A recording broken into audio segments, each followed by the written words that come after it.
So I'm going to jump into the first part of this presentation. Claire and I are going to kind of tag team this. I'll get us going and then turn it over to Claire.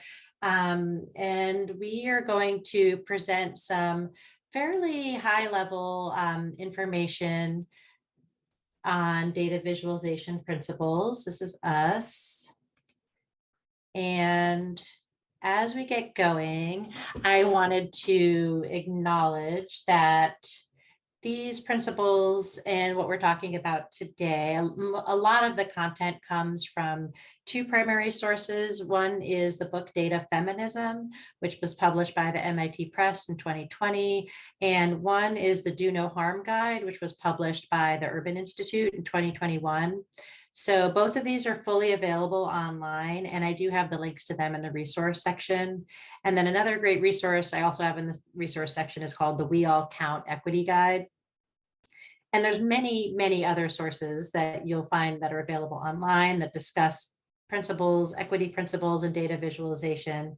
And a lot of what we're going over today is our presentations fairly high level. These are meant to be overall principles, not necessarily prescriptive for your own products or projects, but maybe if we can just help raise some questions, get people thinking about ways some of these or pieces could apply to you. And also just want to acknowledge that and point out that in many of our topics and focus today, the focus is primarily on race and ethnicity, but there are similar issues of inclusivity around gender, sexuality, class, ability, and other characteristics. And they should always be at the forefront for all of us. We're leading with racial justice to acknowledge the creation and perpetuation of racism in our institutions. So leading with race allows us to have a lot of specificity, and then we can learn from those principles and apply them to other inequities. So I kind of want to get all that, I want to get that context out in front of everyone as we get going. So in order on the core side here, our big ideas for today and thinking about data equity with a visual is thinking about visualizing data using that equity lens. When we talk about using an equity lens, what we're really talking about is asking questions, and that's probably the biggest idea that I think we could get across today is asking questions about the data, thinking about where it comes from, and thinking about what it represents. And some of the ways then we've talked about actually doing the vizzes today is including context, thinking about when we're choosing language, choosing imagery, thinking about understanding perspective, involving communities, and communicating with your audience. So I love this quote. I think it's a really powerful starting point for our conversation today, because the crux of equity lens is it's really asking questions to help understand the context. And I think this quote really tries to get at that data, especially data about people, they're not neutral. So there's something that goes into the collection of every data. It's done by a specific person for a specific purpose, specific intent. And so the more we can understand what's behind data collection, the more we can fully represent that when we start to think about visualizing data. So this is a really good starting point. When we think about that equity lens, so much of it comes down to how data were collected in that context, because it's not necessarily an equity lens, quote unquote, isn't something you can just put on at the end of a project. It's not something that can be just kind of say, okay, I'm going to do this checklist and this is at the end. It really means thinking about how the data and its context all the way through the process of collection. And we don't always have control over how data are collected, but how we can think about how we include that context and how we visualize data. So thinking more about those questions, I would say these are really important questions to consider before even getting to any visualizations. So, seeing these and answering these will help everyone figure out kind of like what the context is behind everything. So we'll get into some of those more practical tips, but I would say that keeping these questions at the forefront is really maybe one of the most important things to take away from our piece of the presentation. So thinking about how the data are generated, are they representative? Who do they represent? Who is included? Who is excluded? And how and who will communicate to those who are excluded? How can we bring more people into the data? What voices are missing? What experiences are missing? How much can the data be disaggregated by race, gender, ethnicity, and other characteristics? Why were the data collected? Who stands to benefit from the data? And then also who might be harmed by the collection or publication of the data. So just overall things to consider as we get into this presentation. I'm going to turn it over to Claire now, and she's going to get into some of those more, some of the principles of visualization and how we can apply those in our work. Thanks, Kristen. Yeah. Oh, and I just want to, before that, I do want to, yes, I want to acknowledge Jean's comment in the chat. Really appreciate that, Jean. You know, it's funny because we do talk about it as a lens a lot, and I have struggled with that word lens sometimes because to me it sounds a little bit, it can be kind of buzzwordy, but I haven't thought about the fact that you're right. A lens could imply like glasses, that you could take it on or off. And that's a really important point. So as we talk about this, let's think about if we can consider other words like a framework. I like that idea a lot because you're right. Just even the word lens might be implying that it's something that's that it is negotiable, or that it's not necessarily always has to be there. So thanks for that comment. Okay, I'm turning it over to you, Claire. Awesome. And yeah, the first principle that we kind of wanted to start with is one that Kristen's already touched on a little bit, is this idea of including context, understanding context. And this is important from kind of both perspectives: the folks who are collecting the data, who are preparing the data visualizations, who are sharing the data, and then also for the reader and the audience who are going to be trying to look at and interpret the data visualization. So the idea of including and considering context is asking those questions, trying to understand the whole story. Data is not collected in a vacuum. There's all of this underlying, how is it collected? Who was it collected for? Like Kristen mentioned, is there someone who was excluded? Is anyone going to be benefited or harmed? And so really understanding those and including them in your graphs and your figures so that people know where the data is coming from, and it'll help in interpretation. So those notes, yeah, we just wanted to point out were really important to highlight where it might not be inclusive, where it might not be representative. You can go to the next slide. And we wanted to include kind of for most of the principles, some examples from CHOT-CHIPS and from other sources of places in the community that have done this really well.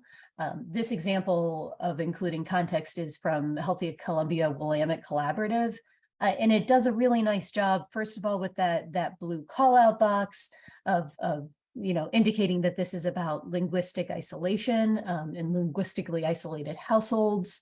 And then also that kind of subtext under the header, really pointing out the limitations of the graph. So not just, oh, well, here are our percentages, here are our numbers, but pointing out that, there are a multitude of languages that exist and are spoken, but a limitation of the data is that, they can't report on the greater specificity because of the small sample sizes.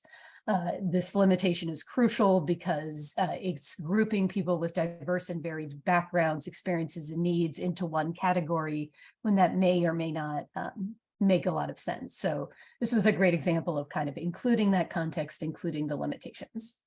You can go to the next slide.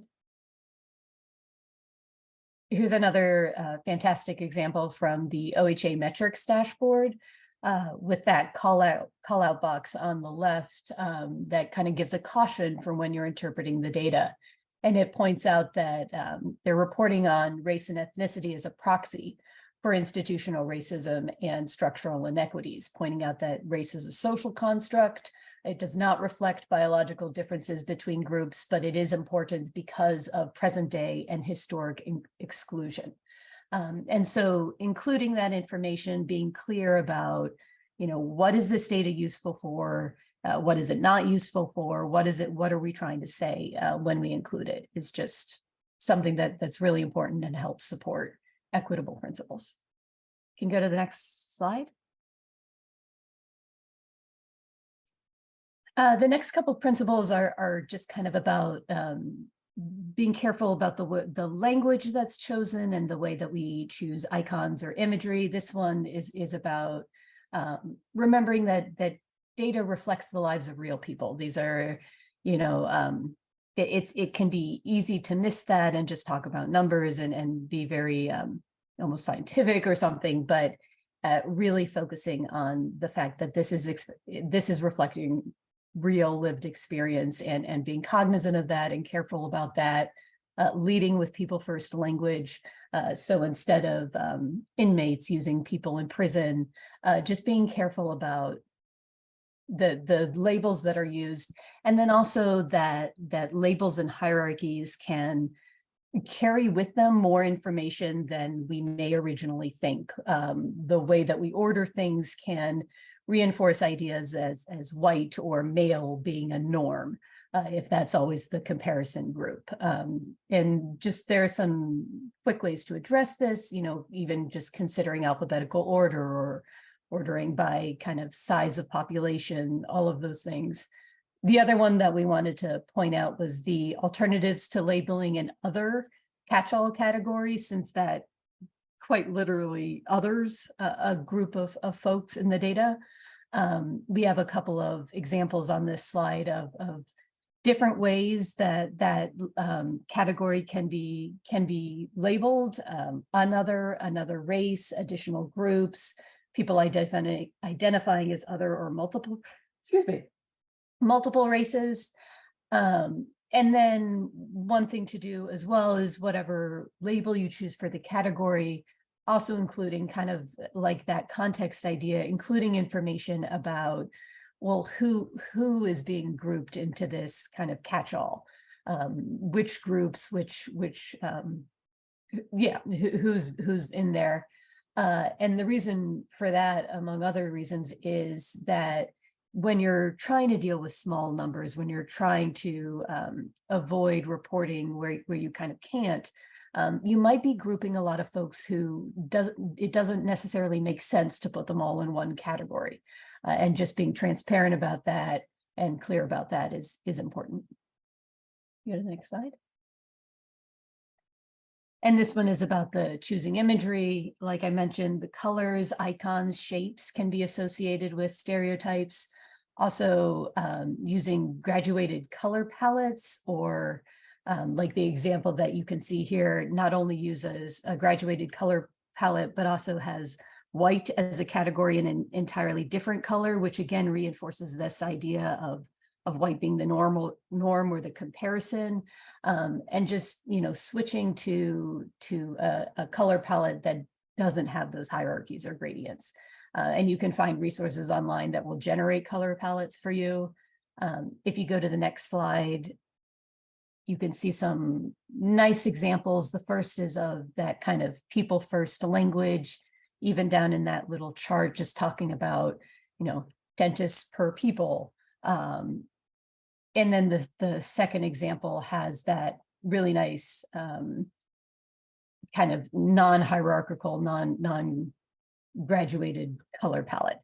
And these two examples are from the, let's see, the Clackamas County Behavioral Health and then King County Health Disparities Dashboard Measure.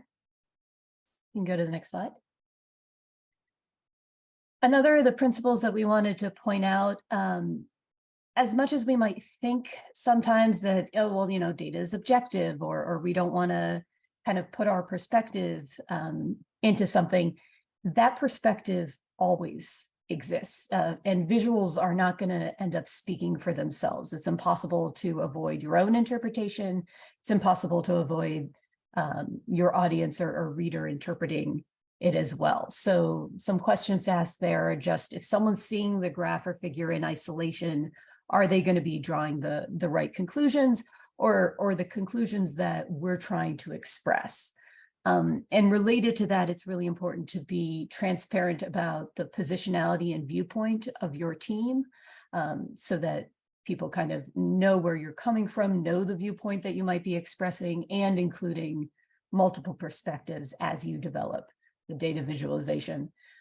This is a nice example from the data feminism book that shows exactly the same figure with a slight alteration. The top one has a kind of positive interpretation. Oh, look, unemployment fell a lot over the past few months or whatever. And then the second has kind of the flip interpretation, the negative interpretation. Oh, well, for the majority of the time, unemployment rates were above a certain threshold. Both figures are factual, neither are objective. So there's always that interpretation. There always needs to be context and care taken with that. Go to the next slide. Some nice examples here that we wanted to include. The first from Columbia Gorge. And these are just very clear about their perspective and the information that's trying to be communicated. This one from Columbia Gorge about transportation barriers is really highlighting that means that folks are going without basic needs like healthcare and food. The second from King County, Washington, about safety at school really highlights that students of color and LGBT+ students are less likely to feel safe at schools. So they're being clear about the point of the figures, of the information that's supposed to be taken from them, and calling out oppression where it exists. And that's the point of the next example, which you can go to. And this again comes from the data feminism book. And it's a really nice example of how you can take the same graph, the same data, and just by the titles, communicate different information, be clearer, call out systems of oppression. So the first is, the data itself, and then the title, Mental Health in Jail, Rate of Mental Health Diagnoses of Inmates. Few things with that. It's trying to have that kind of objective language where it sort of hides the point, and then it's also not using people first language. So you get into the second example, racism in jail. People of color are less likely to get mental health diagnoses. And that's an improvement because it's calling out specifically, this is about racism in jail, but it's also deficit-based. It's a deficit-based perspective. So when you get to the third example, it's reframing it to really focus on the unfair advantage of the dominant group. It's racism in jail. White people are getting more mental health diagnoses and services and treatment.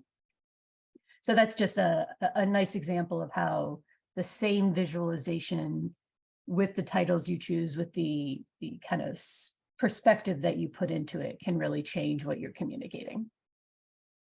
And at this point, I'll hand it back off to Kristen. Thanks, Claire. Yeah, I'm going to cover the last couple big ideas that we wanted to present. One of them is involving communities. So, as we've been talking about this idea of perspective and context, relationship with communities is essential, as obviously that's very essential and that's really the whole basis of the community health needs assessment. So of course you all are very well versed in why that's essential. So I did just want to call out a couple of examples though of ways to do this, and ways to think about reflecting lived experience. One, I won't get into it too much on the slide, but people are, we'll send these out and there's a link to it here. But one is the Best Start for Kids, which is an initiative out of King County up in Washington. They did a great job of covering what they called a data dive, where they brought health survey data into a community and had several specific focus groups. They had groups for Somali families, they had groups for LGBTQ community members, and they had groups for several for several different identities, folks with several different identities to come and join.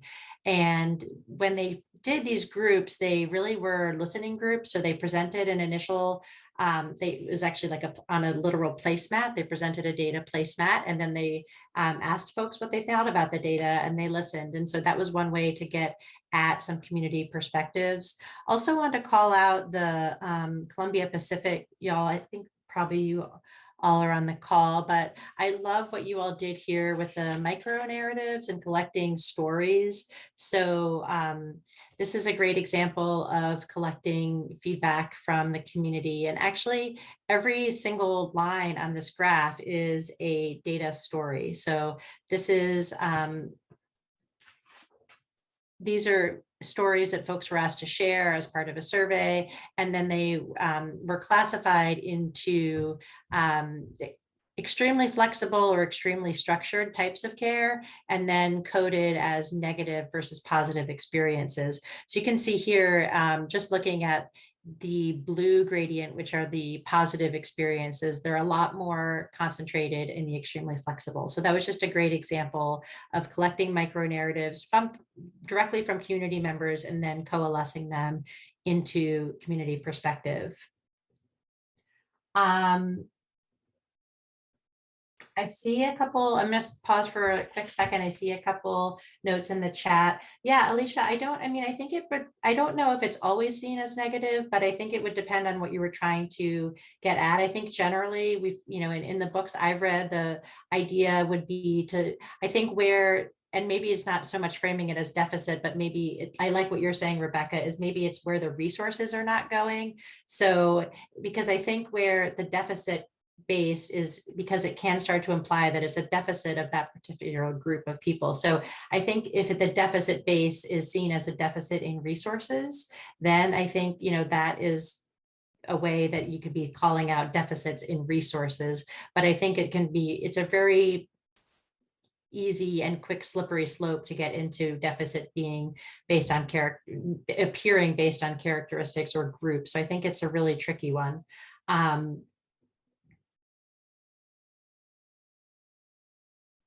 Right. I see what you're saying. I've had that same thought about that graph. I think it's an interesting example because it does raise questions on, does that actually call more attention? It's raised some questions for me in that same way. So I think that I don't know that there's one answer for that one, but I think that, part of what we're doing today is just kind of thinking through and raising those questions. And I agree that maybe in some situations that could be seen as maybe calling too much attention to that group who is getting the resources. And maybe we want to call out, maybe there's different language that could call out a lack of resources that doesn't feel deficit based to the two communities of color. And I just have one more slide here, and then I'm going to go into some resources. I really like this, or I have two more slides, I guess. I really like this Venn diagram of thinking about communication. So when we're thinking about, once the data is visualized and you have some ideas for how to visualize it, thinking about these three pieces of what is the data, what's the content, or what is the visualization, what's the content, what form is it taking? So what's the medium? And then how easy is it to access that? How easy is it to access that medium? So thinking, and where all three of those coalesce is really where you're going to hit that sweet spot for communicating with your audience. And just have a quick example of one potential way to increase access. This is the Central Oregon Health Council website. I love that you have a call out right here for turning the colorblind mode on. So that's an example of a way that the access piece of that three-legged stool is being addressed. And then going back to the chat, yes, Whitney, totally agree that the why, it really all does come down to that why. So what are you trying to highlight? What is the goal of getting the data out there, and how can that be done in a way that is not harmful for any groups? These are the three resources that we referenced in the presentation, and we'll definitely get these slides out. And Kayla, we can share all the slides, your slides too. So we'll get these resources out to folks. Definitely recommend looking at them. They're all fully available online, and they're very valuable resources. There's plenty others out there as well. So, and if folks have other resources that you have loved, feel free to put them in the chat too, so others can see them as well.